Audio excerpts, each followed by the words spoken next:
Okay. All right.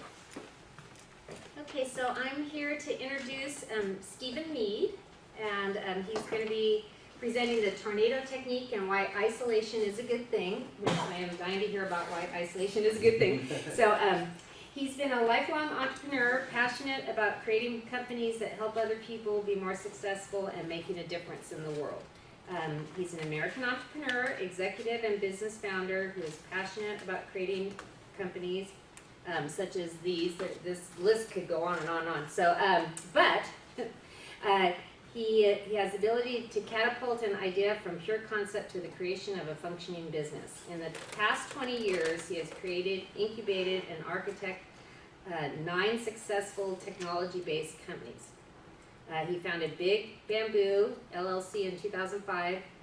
So we're going to have to hear about this because I'm interested. I teach entrepreneurship, so so I'm very interested in hearing all this. To serve as an incubator for ideas worth building a team around and bringing to market. Currently, all ideas come solely from the founder, Mr. Mead, and the company does not take on or incubate outside businesses or services.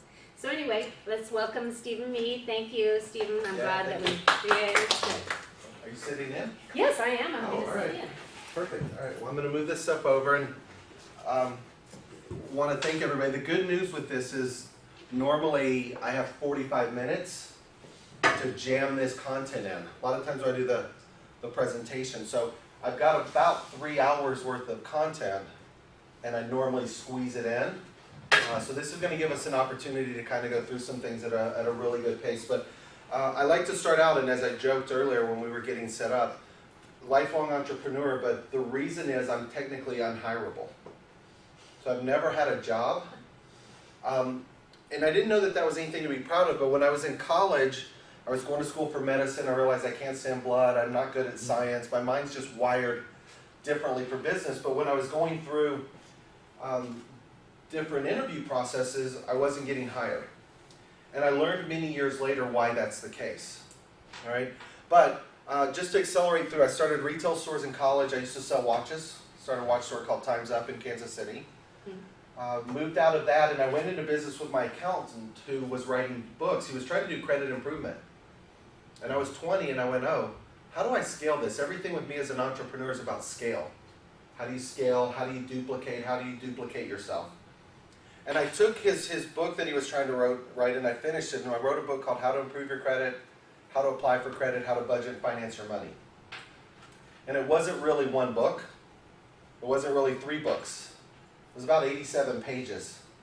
I thought, well, this isn't going to go very well. So I separated it out to make it look bigger than it was. It was the precursor to But Wait, There's More.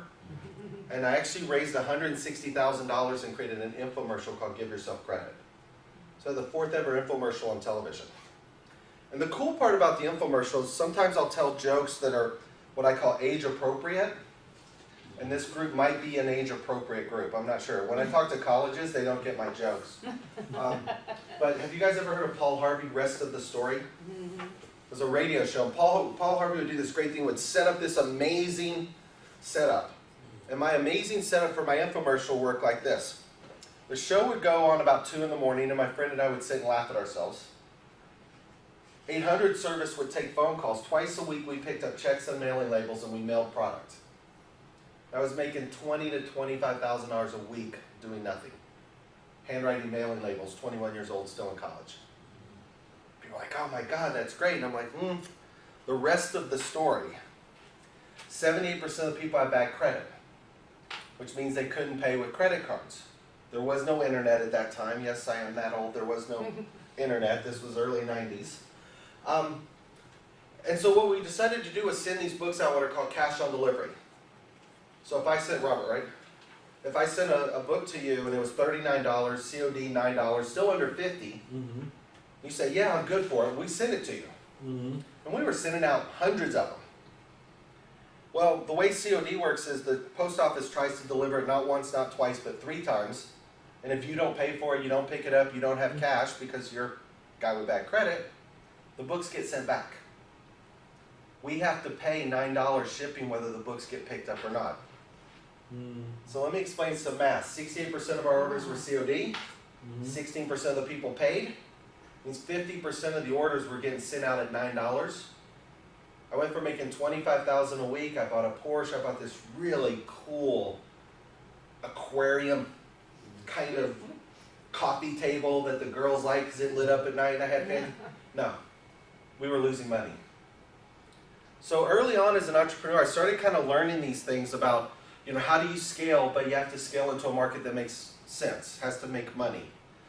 And fast forward, I went into financial services, and what you guys are going to see through this is 10 steps, but it's about 350 books distilled down into 10 very specific steps as an entrepreneur.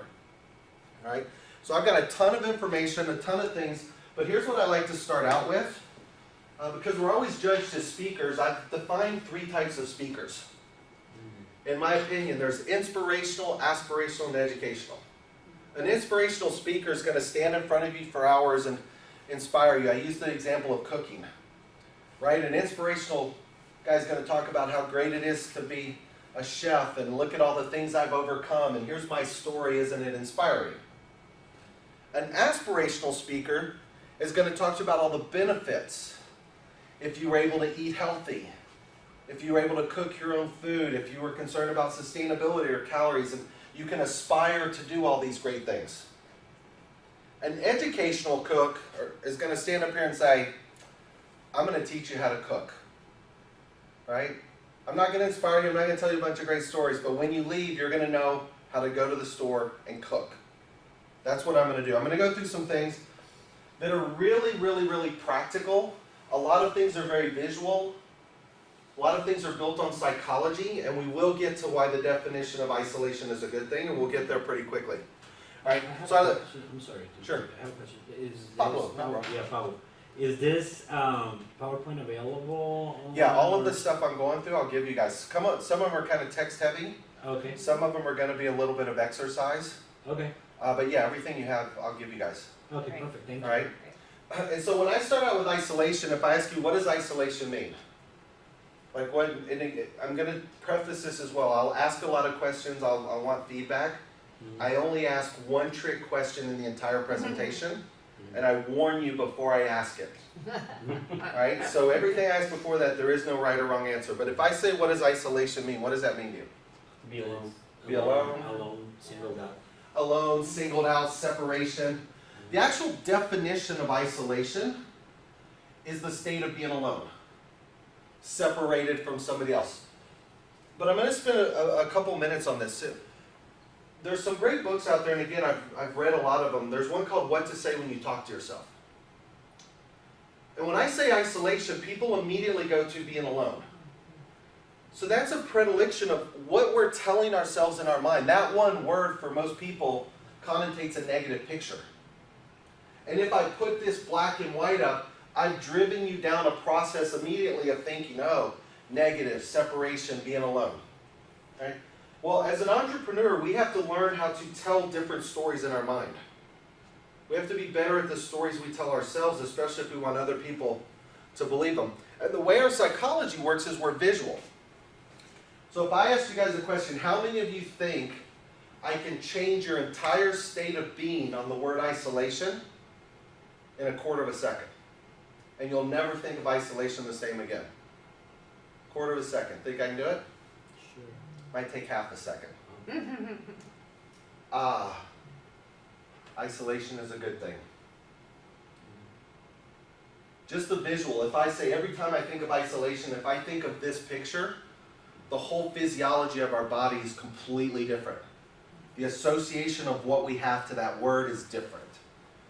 So a lot of the psychology of being an entrepreneur is really about the psychology in our mind of how we tell stories ourselves, how we make ourselves feel, because that's what's going to project out to other people. All right? So when I say isolation is a good thing, I don't mean anything about being alone. I mean isolation is a good thing about being targeted, specific, and focused in getting exactly what you want in life.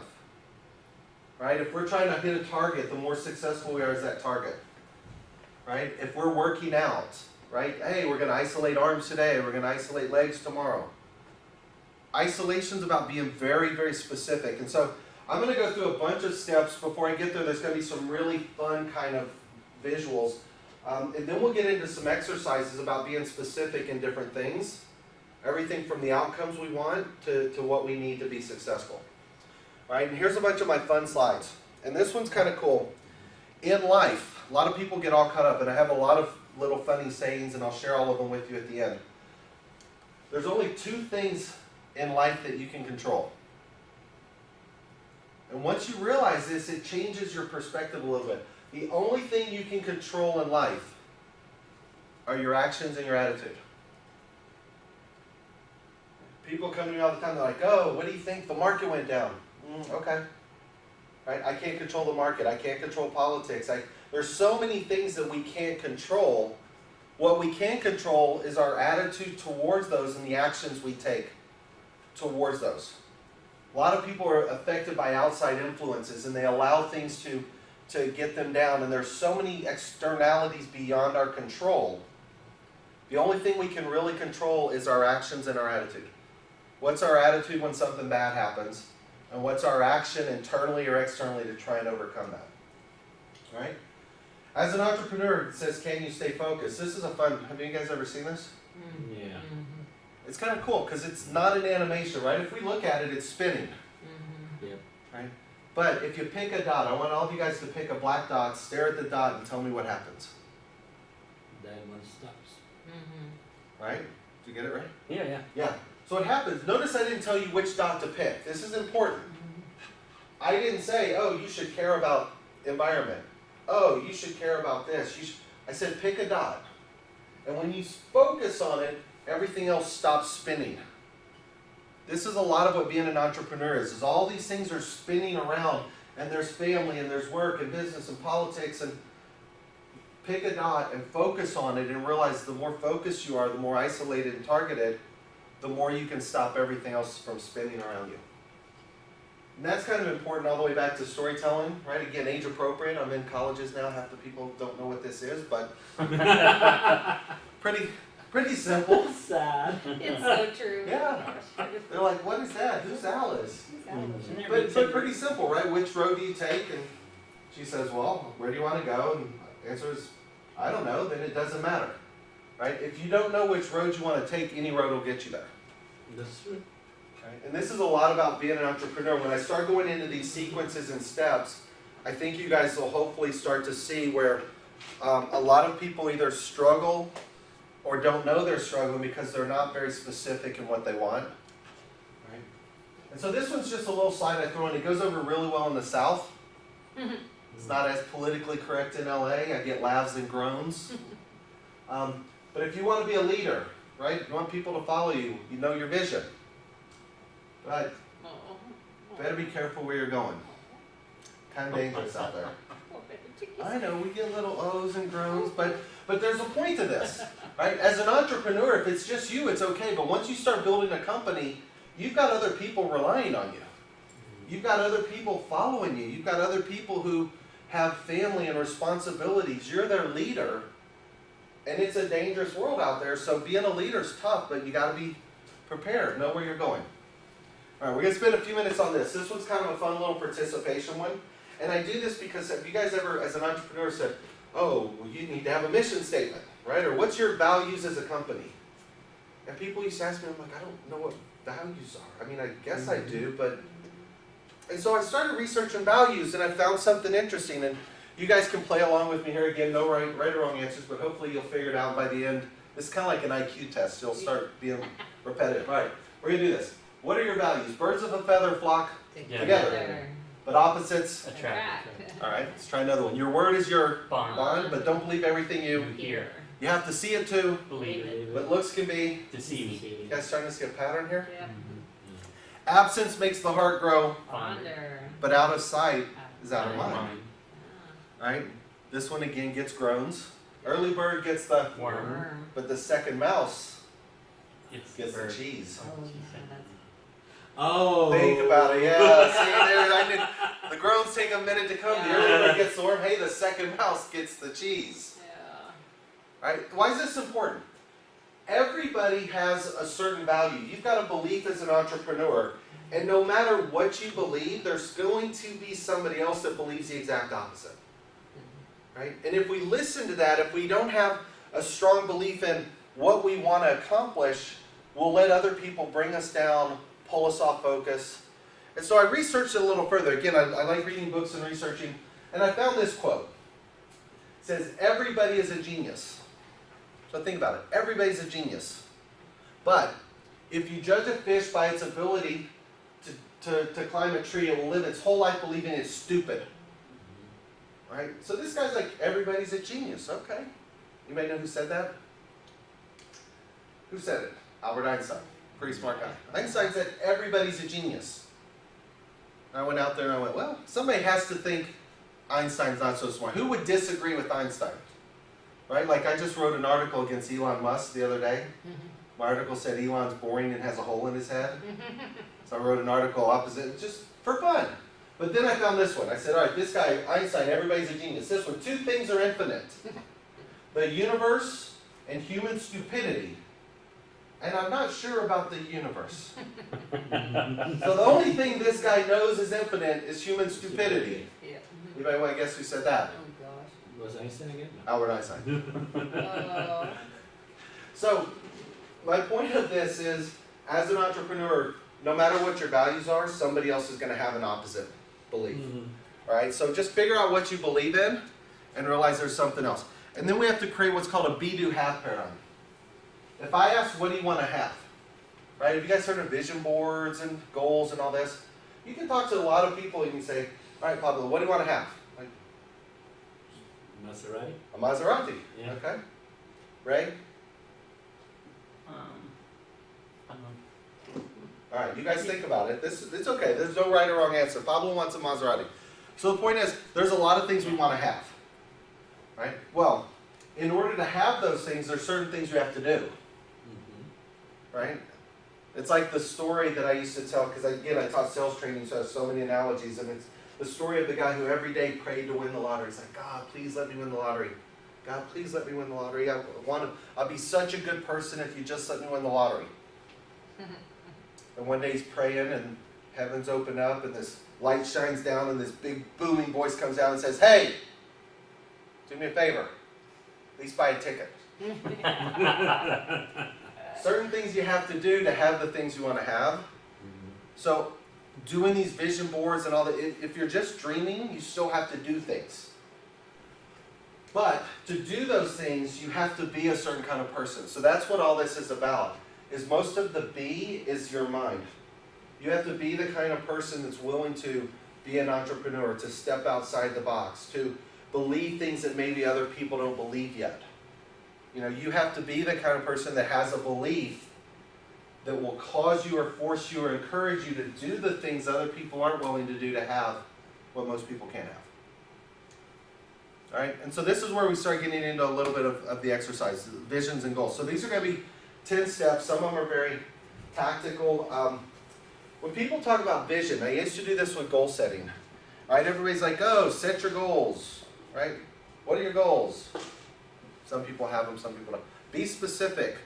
What do you need? Like, these are generic questions.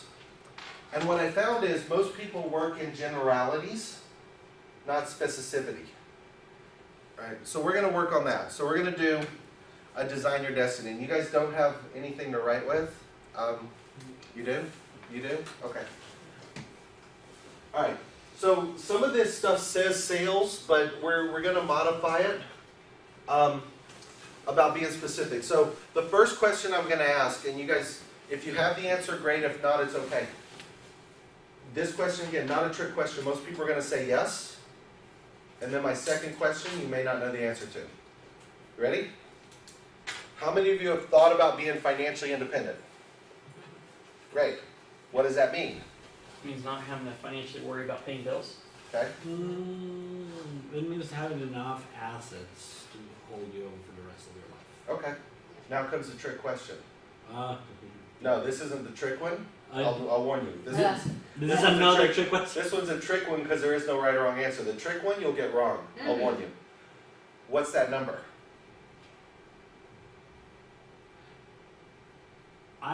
For me, Yeah. $2.5 million Okay.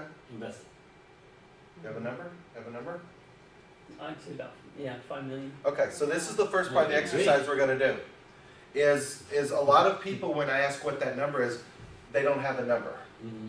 So we're gonna work through a process to come up with a number, and then we're gonna do something called a shift, which will shift the resonance to make us feel better about our number. So financial independence, we did a great job of defining, right? So financial independence actually means having enough money saved to live off the interest to maintain the standard of living you want to maintain. Right? So if it's 2.5 million, interest rates 4 or 5%. If it's 5, so it's 120,000 a year. And you say, okay, if I had 10,000 a month coming in, that to me is financially independent. And those are the goals, and which are fine. So our first step is, I want you guys to think about is what is your number? And if it's 10,000 a month, if it's 50, if it's 20, if it's 100, if it's 200. Do you want one house? Do you want two? Do you want a house here, an apartment in New York? Do you want 3? Do you want a Maserati? Do you want a Maserati here and at both houses? Like, there is no limitation, but once we come up with the number, then we're going to do something called a shift. And a shift says, Pablo, if you had more, do you have mother and father? These are always kind of dangerous questions. Mom and dad, alive? Or? My father passed away, my mom. They did. That's why I said th're kind of tricky questions. Yeah. Sorry. Brothers, sisters, no. aunts, uncles, nope. Best friends? Single child. Do I have best friends? Yes. Anybody you like? Anybody you'd like to fly around somewhere? Yeah. Okay. So I said these are dicey questions, but the point of this is, if your number is 2.5, a lot of times we're taught that, oh, we don't need more, we don't want to be like, we put these limitations on our mind of money because we think money's bad. And one of my sayings is, money makes you more of what you already are. If you're an ass, you're a big ass with money. If you're insecure, you're massively insecure. But if you're generous, you are super generous. If you're shy and generous, you're doing Secret Santas. Like, money just allows you the freedom to be more of what you already are. So if your numbers, let's use Pablo at 2.5 and say, if you had more, what would you do for others? Right? If you had family, what would you do for your family? What would you do for, you know, a college? What would you do for sports teams? What would you do for Secret Santa people? And the point of this exercise, I want you guys to take a few minutes, is to say, okay, what do I want for my lifestyle and what do I want that to look like? And then if I had more, what would I do for others? And I want you to visualize, this is about being specific. This is about building that story. Like for me, I don't normally share this because A, I don't have time, and B, some of it's personal, but I know at the next financial goal I hit, I know what I'm doing for my parents at their house. I know the car my mom and dad both want. I know how I'm going to deliver it to them. How I'm not telling them. I know what I'm going to do for my niece and nephew. Like, I've seen all of this in my mind because I want my financial goal attainments to be of what I'm going to do for others. So when I have a really big number, that big number is exciting because of what you get to do for other people. Okay? So just take a few minutes and just either write down or think about what your personal number is. So if your personal number is 2.5, say, okay, that's what I would do. Here's my income. If I had more, and I don't care, more could be 5, it could be 10, it could be 3. Go, what would I do for others? And just kind of write down a few things in your mind of what you would do for other people. Just visualize how you would do it, what it would look like.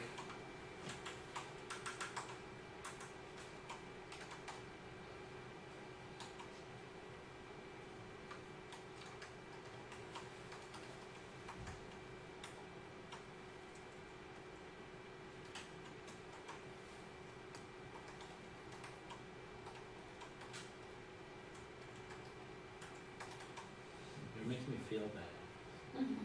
Why? I was being very selfish about this. Now I have to think about others. Yeah.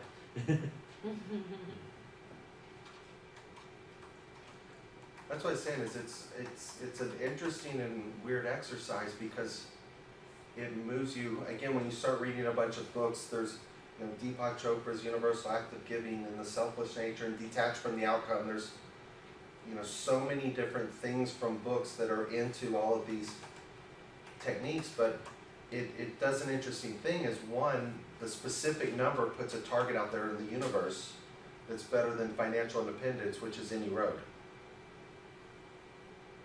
You know, people are like, I want to be financially independent, and the universe says, okay, well, you don't know which road, any road will get you there. Well, a specific number starts putting a target on it.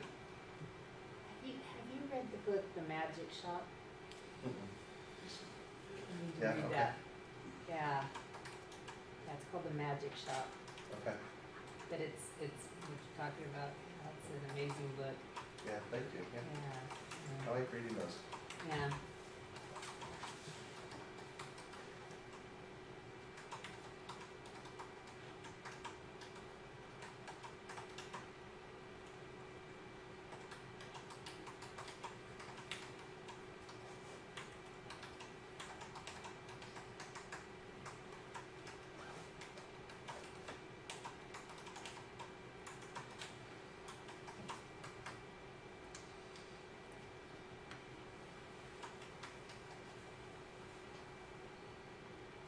All right, you guys good?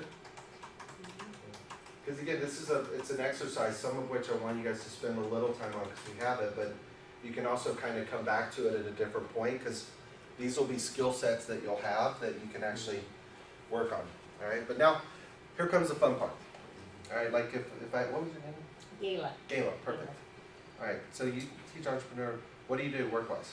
I work for College of the Desert. I'm a CIS instructor, but I also teach finance and accounting. Okay. All right. Very cool. So this next part of the exercise is, it works really well on an entrepreneurial side. It'll be interesting to see how it works within the group here. I know some of it will work for Ray. So what we're going to do is, the definition of success, right, doesn't look like this. It looks like this. Mm-hmm. This is what most people think it looks like because they see you at the end. It really looks like this. Well, what I want it to look like, I've got a new slide coming in. I'm going to show something that looks like hiking a mountain. Have you guys been hiking? Like LA's big on hiking. If you've ever gone hiking or walking, or if you can imagine, when you walk up to the top of a mountain, if you're hiking, it's not a straight shot. It's twists and turns and ups and downs, and sometimes you're going backwards. But if you've ever been to the top of a mountain, it's a great hike. When you get to the top, it's like, wow. Kind of take this deep breath and you look around and you take the whole scenery in. What we're going to try and do is move you to that point of the top of the mountain. Right? So this is what I mean. Most people make decisions around being an entrepreneur and listening to people based on money and finance. Right? We just defined what financial independence is for you. So what we're going to do is we're going to do a little exercise that says, all right, if I had my number, if I had my, whatever you move your number to, if it's 2.5, if it's now 5, if it's 5, if it's now 8, if it's, put that number in your head and go, if I had this amount of money, all right, my life would be pretty good, I'm financially independent, but I still want to be an entrepreneur. I can't shop every day. What do I want my life to be like? And what we're going to build here are what I call life criterias. My life criteria says if I had this amount of money, what would I really want to be doing with my life? What am I most passionate about? You know, do I want to do film or tech? Do I want to have a big company or a small company? Do I want something with 100 employees or 1,000 employees? Do I want a product or a service? Do I want to travel or not travel? If I do travel, do I want to travel with my family or without? Or if I travel with my family, do we want to go, you know, business class or first class, or do we want to go on our own plane? Right? So what we're trying to do is like, what kind of people do you want to be around? What kind of product or service or company do you want? We're not putting limitations on it now by income. We're not putting limitations by segment. It's like, wow, if I were successful, what do I want? Right? And I don't normally share mine. I'll share a few of them. I'll share the first one with the personal goal, the net worth, because the universe gives you exactly what you ask for, which again is why you better be very specific, why isolation is a good thing. So I made the mistake. When I was 24, I learned how to set goals. Read a lot of books, sales training, Think and Grow Rich, page 17, like I did it all. So one of the goals I set is to have a company worth $1 billion when I was 33. So I was 24, I gave myself right at 10 years because I think most goals take a long time. And I started an internet company that went public, and when I turned 33, the day I turned 33, the company's worth $982 million. So close enough, right? I mean, not exactly, but to me, close enough. And the point of that example is not to say, oh, look what I did. It's to say, look what I did wrong. Anybody know what I asked for? $1 billion. You should have $1 billion what? To have a company worth $1 billion. What's wrong with that question? What's wrong with have that God ask? asked for one that had $2 billion, you would have more money. Maybe. Maybe the company could have been worth $10 billion. It doesn't mean I was worth anything. Mm-hmm. Right? So the point is, I had a company worth $1 billion, which is what I asked for and I worked for, and But you weren't. I wasn't. Mm-hmm. Company worth X, Stephen worth Y. Mm-hmm. Why am I worth so little? Why do I own so little stock in a public company? Why can I not sell for 12 months? Why is the tech bubble dropping? I don't know what a market crash is. I'm 30. I never lived through it. Right? So that's why that exercise of being a personal net worth is so important, because that's what we're going to try and align. Right? But then when you move past that, I said, all right, what do I want my life to be like? And I came up with a set of criteria, some of which I've done almost all. Number one, I like building companies that help other people be successful at what they're already doing. I spent 6.5 years in sales training, financial services. Right? If I asked you guys the question here, how many of you would be excited about selling life insurance at night on full commission to all your friends? Any volunteers? No. Give me 3 minutes, and I could ask you psychological jujitsu questions, and I could have you convinced that working for me will help you get all your goals, doing exactly that. So the point is, I learned how to get people to come work for me to do what I wanted them to do for me by convincing them it was in their best interest. Rather than saying, hey, Ray, what are you passionate about? Let me help you be passionate. Let me help you be better. Right? Personally, I like dealing with executives, entrepreneurs, authors. I like dealing with very successful people. I like dressing up. Some people like, the creative. Some people like Silver Lake. Some people like Venice. Some people like, my friends do degenerate homeless stuff on the weekends. They love helping homeless. I've got some friends who love flying first class. I have others that like backpacking. So I started coming up with a list. What kind of people I like to be around? I like services, not products. I like things that can scale without me there. I wanted something I could run from the middle of an ocean on a laptop without me having to be in an office. I came up with this criteria. And then what happens is, once you have that criteria, which is what we're going to work on, every opportunity is measured against an outcome of what those 9 criteria are. So when I think about starting a company, I can look at it like a lot of people want me to be a book author again and translate all this to a book, which I'll probably do because I'll give it away. If I were a book author and I played it out down the end, one, it won't give me my personal net worth. The chances of that are very small compared to other things I could do. I don't want to travel. I don't want to be in Des Moines, Iowa on a Thursday night signing books. Right? So there's so many different things that I can quickly say no on and quickly discount away from that. So the example, So the example that I want you guys to spend time on now is looking at and saying, all right, if I had this financial income, what would I want my life to be like? And try and come up with 7, 8, 9, 10 things that are outcomes not tied to a specific job or industry. Right? Hi. Hello, how are you? Good. What we just did, if you want to, we'll try and catch you up really quick. Sorry. No, it's totally fine. No, good, you're Gabrielle. right in the crux of where we're getting started. Everything before that was just fun fodder. What we're doing right now is we just did an exercise to say, if you want to be financially independent, people talk about and think about wanting to be financially independent, but they don't have an actual number. And so a definitive number is what you want your lifestyle to be like. How much money do you want per year? Multiplied by 15. So if you want 100,000 a year, you need 1.5 million saved. And so we did an exercise that says, what's that number? And then we said, if you had more, what would you do for others? What would you do for family? What would you do for friends? And so we shifted to a bigger number that was more about service to other people. And then once we had that number, the exercise we're on now, it says if you had this amount of money saved as an entrepreneur, and you were to project 10 years out, what do you want your life to be like? What kind of people do you want to hang around with? Do you want a product or a service? Do you want a company, or a business? The difference between a business and a company is the difference between 50 people and 5,000 people. What kind of travel do you want? What kind of people do you want to be around? And we're trying to determine what you want these outcomes to be like in your life that aren't tied to a job, a title, or an income. So that's where we're at. Thank you.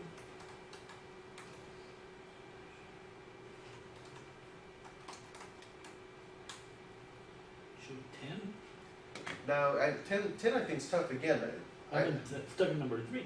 Yeah, Oh. that's why I said I think I got Really? to. I'm on 10. Yeah. You're on 10? And she wants it all. I got a lot of things I gotta do. I think I got to She's got a bucket list. I've got a bucket list. The thing is that I have thought about these things in the past, so I have narrowed down my thing, and I live a very simple life. Mhm. So that's why it was easy when you told me numbers, like, because I already figured it out, I've already done the number. Right. If I had this plus my pension was like that, I will be fine, and what to do, I also, when I planned my trust, I also did the same thing. Okay, what am I gonna do with the leftovers, Right. once I die, I even have an amortization schedule over my payment of my house that matches the day I'm gonna retire, Wow. So I'm a planner, so I have Yes. all these things aligned. And when it gets to what am I gonna do with, or what do I really want, I'm very happy. Yeah. So I'm not that, but traveling, yes, like you mentioned, stuff like that, that's one of the things that I get. And I'm all about school and education, and now when you were talking about inspirational, being inspirational, something like that, it's like, yeah, that I would love to do, to help, kids find a way or inspire them to do Right. something with themselves. But like create a tent, it's like, shoot, now what else do I got to put there? Aside from the Maserati, right? Yeah. Which, But again, though, this is what I was saying is for some people it may be easy, some people. The goal of what I'm trying to do though is at a minimum it gets you now thinking about it. It gets you thinking about the specificity of what you sort of want to be doing, and then you start aligning your decisions with those outcomes. Visualization, I call it visualization. Yeah. Like, once you start having a plan and visualize it, you're more focused, like, Right. instead of Yeah. anyway. and then you start working on it, and Yeah, and that be do have paradigm, you start becoming that person to do the things to have what you want. All right. Okay. Even if they're ambitious goals. Yeah. Even if they're ambitious. Yeah. Even if they're ambitious. Because again, people ask me, like, my personal net worth one now is really high. And they're like, oh, what if you never hit that? Well, there's 7 or 8 or 9 other things on there that even if I get 7 or 8 or 9 of those things I want, it's still a fulfillment. Like the financial income's one of those things, but that one's very specific. But they're ambitious. So, all right, so number 2, this one's kind of fun. Again, this is psychology. Have you guys ever heard of WIFM? LA's full of WIFM. WIFM's what's in it for me. Almost all conversations are what's in it for me, what's in it for me, what's in it for me. All right? So WIFM says, how do I think differently? How do I say, what's in it for you? How can I figure out how to add value to you first before I figure out what's in it for me? And it's thinking things differently in terms of a win-win situation. It's thinking of somebody saying, all right, how could I help this person be better? How can I help this person be successful? What can I do to help this person achieve and accomplish their goals before I figure out what's in it for me? And this comes down to some simple things that we're going to do, I think, on this next slide. Right? One of the things is what I call an inversion. Like for me, I start almost all of my emails when I meet somebody with the word you.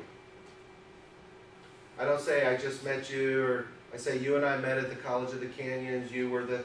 Like I'll start the first 2 or 3 sentences with the word you, if I can, because it fires a synapses off in the person completely different that personalizes it. I can say, you know, you and I met versus I just met you at. You know, I talked to you about the following. No, you and I spoke about this. Right? So even in the email stuff, it's inverted to make it about the other person. Right? So the psychology synapses fires off quicker, but I'm going to give an example. This one's kind of fun because what happens a lot of times is we write emails like this. Hello, Mr. Smith, if we're selling something. We have an amazing widget, performs circus tricks, we've had great success, we've been written about, we've won awards. Can I come talk to you and tell you all the great things we have? You know, and it's all about you versus, oh no, I'm not going to do that yet. Ray, you're going to like this one. All right?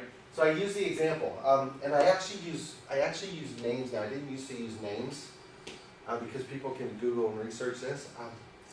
But I taught this to a friend of mine years ago. We were trying to do a technology platform for the entertainment industry.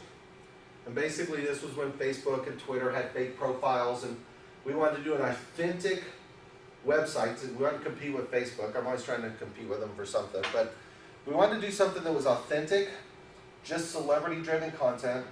Whole industry kept saying, oh, people want gossip, nobody wants authentic. And I kept making the argument that Oprah's audience is bigger than Jerry Springer's audience, but didn't go over well. But there was a guy that got fired, and he's a guy, and I'll talk about him now because I think it's okay. A guy named Steve Macpherson was president of Disney ABC. He launched Dancing with the Stars, Desperate Housewives, Lost. I mean, Steve was a legend, big guy. And he got released from Disney ABC. There were some challenges and some changes in the market. Some stuff happened. And I turned to my friend John. I'm like, John, go get us Steve Macpherson. You're from the entertainment industry. You should know him. And he did. Now, my friend John Pattison has won 4 Emmys. Launched The Doctors. He launched the Dr. Phil show. Created electronic press kits. Did 400 movies. Like, the guy's a bit of a legend in the entertainment industry. I thought for sure he would know Steve, but he didn't. Like, all right, go get us a meeting. And John proceeded, the point of this I'm going to share with you guys to get you how thinking differently is about the other person. John proceeded to write a letter, an email, as you can imagine. Hi, my name's John. I've won 4 Emmys. I launched this. I did that. I created electronic press kits. I did all this. I'd love to meet with. It was 4 paragraphs on John. And I looked at it and I read it. I went, are you kidding me?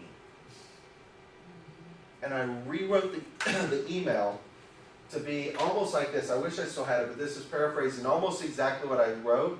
I think it's 3 sentences or 4. This was the email I sent to Steve. Hello, Mr. I used to not put his name in this. Hello, Mr. Macpherson. You were recently featured in an article I read. And it said you were looking for a way, or looking for your next opportunity and wanted to leave a legacy. We have something that might be able to help you solve that problem. The article we read, he talked about wanting to leave a legacy for his kids. Wasn't sure what he was going to do next, but he had 2 daughters that he wanted him, to be proud of them. I wrote that email. I think you was in there 6 times. And even at the end, we have something that might be able to help you solve that problem. 17 minutes later, got an email from him. Yeah, sure, I'd love to meet. And had coffee with him 3 days later. To this day, he's still friends with him. Right? So my point of the whiff-em, and these are all going to stack. You'll start seeing how they start stacking on top of each other. This is important because even if what you want is really self-serving, I wanted him to work with us. But I didn't lead with, I want this and I did that. It's, you were featured. I might be able to help you accomplish your goal. We have some things that can help you be successful. Now, what I wanted him to do to be successful was come work in our company and build it and take on Facebook and have his kids. Didn't work out, but that got the meaning because of how you invert the thinking process. Right? So that's where whiff-em comes in. It's how to be specific. Instead of saying, hey, hi, let me tell you about what we have, it's, hi, we have a solution that might be able to help you reach your goal. Right? So just think differently, because even when I write emails, sometimes I catch myself and I have to figure out how I can start with you. That's really interesting. All right, so here comes the fun one. What do you do? And I asked you guys this earlier. Most of the time when people tell me what they do, It's up to